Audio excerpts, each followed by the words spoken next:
The Rack Shop is proud to present this 2008 Honda CR-V with a naked roof. However, there are connection points within the trim of the roofline. So this is utilizing Yakima SkyLine base roof rack system, and here we've installed the Jetstream load bar. The SkyLine tower does have a unique quick release feature from the landing pad, which is landing pad 10 in both the front and in the rear.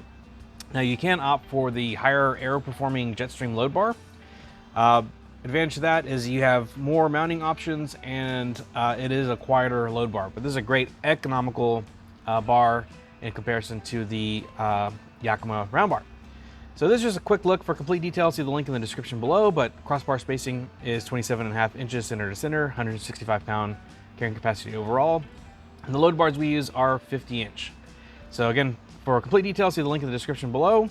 But this is just a quick look, and like always, thanks for watching.